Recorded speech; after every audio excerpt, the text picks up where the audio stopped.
Dear audience, now I would request Maulana Abu Rehan Sahab. Now I would request Maulana Qasim Sahab to share his feedback about this program. السلام علیکم ورحمۃ اللہ وبرکاتہ.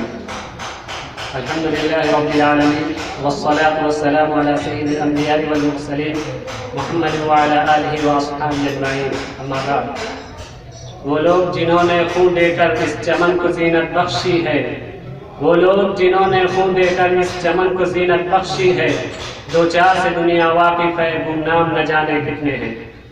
جناب صدر صاحب، معزز مہمانان کرام اور حاضرین گرامی، سب سے پہلے تو میں دل کی گہرائیوں سے آپ حضرات کو یوم جمہوریہ کی مبارکباد پیش کرتا ہوں، اور ساتھ ہی وہ طلباء جنہوں نے تقریریں پیش کی یا اور دوسرے پروگرام پیش کیے، ان کو بھی مبارکباد دیتا ہوں کہ انہوں نے بہت اچھا پرفارمنس کیا ہے. دو باتیں میں یہاں پر عرض کرنا چاہتا ہوں جو کہ وقت بہت مختصر ہے. ایک تو جو میں نے شعر پڑھا ہے کہ دو چار سے دنیا واقف ہے، گمنام نہ جانے کتنے ہیں. مجاہدین آزادی کے نام پر ہم کتنے لوگوں کو جانتے ہیں؟ بہت مختصر نام ہے.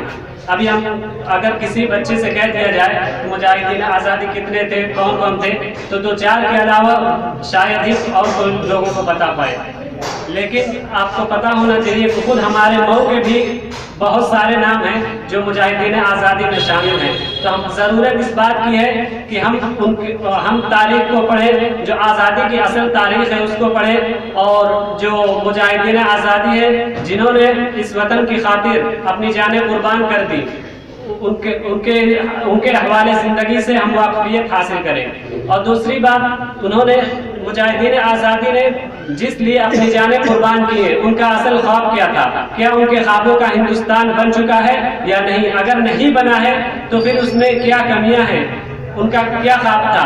اور جیسا کہ ہم آج ریپبلک ڈے منا رہے ہیں، تو اس کا ریپبلک ڈے جو کیوں مناتے ہیں؟ کیونکہ اسی دن انڈین کانسٹیٹیوشن جو ہے وہ عمل اسی دن یہ پورے ہندوستان میں لاگو کیا گیا تھا. اس دن سے ہندوستان کو ایک مکمل طریقے سے ایک خود مختار اور جمہوری ملک قرار دیا گیا تھا.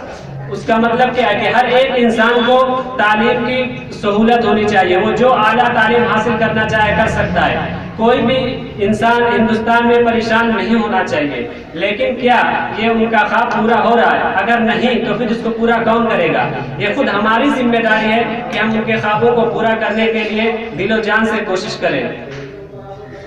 انہی چند باتوں پہ میں اپنی بات کو ختم کرتا ہوں. وآخر دعوانا ان الحمدللہ رب العالمین.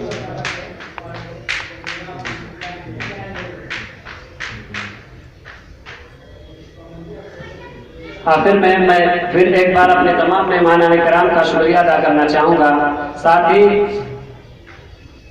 ڈاکٹر عدنان صاحب کا جنہوں نے اپنا قیمتی وقت ہمارے پروگرام کو دیا اور ہماری حوصلہ افزائی فرمائی.